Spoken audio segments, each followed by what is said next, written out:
Mutton குழம்புகளிலேயே Chettinad mutton குழம்பு மிகவும் சுவையானது. இந்த குழம்பை பார்த்தாலே அனைவருக்கும் பசி எடுக்கும்.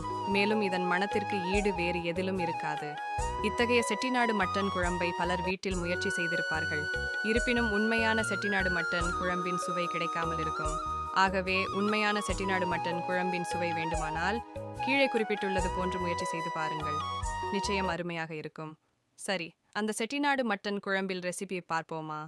தேவையான பொருட்கள்: மட்டன் அரை கிலோ, பட்டை 1 கிராம்பு, 2 ஏலக்காய், 2 அன்னாச்சிப்பூ, 1 வெங்காயம் 2 நறுக்கியது, இஞ்சி பூண்டு பேஸ்ட், 2 டீஸ்பூன் மஞ்சள் தூள், 1 டீஸ்பூன் தக்காளி 2 நறுக்கியது, தேங்காய் பால் 1 கப், உப்பு, தேவையான அளவு தண்ணீர், 1 கப் கொத்தமல்லி, 2 டேபிள் ஸ்பூன் நறுக்கியது, எண்ணெய், 3 டேபிள் ஸ்பூன் மசாலாவிற்கு: பட்டை 1 கிராம்பு, 2 ஏலக்காய், 2 சீரகம், 1 டீஸ்பூன் சோம்பு, 1 டீஸ்பூன் வரமிளகாய், 5 மல்லி, 2 டீஸ்பூன் தேங்காய், 3 டேபிள் ஸ்பூன் துருவியது முந்திரி.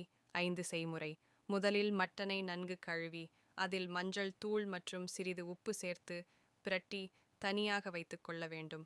பின்னர் ஒரு வாணலியை அடுப்பில் வைத்து அது காய்ந்ததும் மசாலாவிற்கு கொடுத்த பொருட்கள் அனைத்தையும் போட்டு 3 முதல் 4 நிமிடம் வரை வறுத்து இறக்க வேண்டும். பின்பு அது குளிர்ந்ததும் அதனை மிக்சியில் போட்டு தண்ணீர் ஊற்றி நன்கு மென்மையாகவும் சற்று கெட்டியாகவும் அரைத்து கொள்ள வேண்டும்.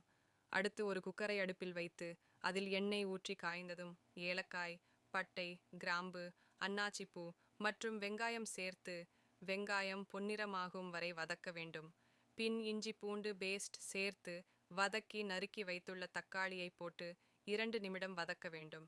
பின்னர் அரைத்து வைத்துள்ள மசாலாவை சேர்த்து 5 முதல் 6 நிமிடம் வரை தீயை குறைவில் வைத்து கிளறிவிட்டு ஊற வைத்துள்ள மட்டனை சேர்த்து உப்பு மற்றும் தேவையான அளவு தண்ணீர் ஊற்றி குக்கரை மூடி 3 முதல் 4 விசில் வரை விட்டு இறக்க வேண்டும்.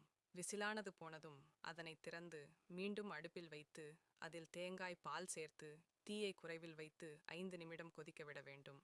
குழம்பானது நன்கு கொதித்தும் உப்பு சுவை பார்த்து உப்பு போதாமல் இருந்தால் அதில் இன்னும் சிறிது உப்பு சேர்த்து கிளறி ஒரு கொதி விட்டு கொத்தமல்லியை தூவி இறக்கினால் சுவையான செட்டிநாடு மட்டன் குழம்பு ரெடி.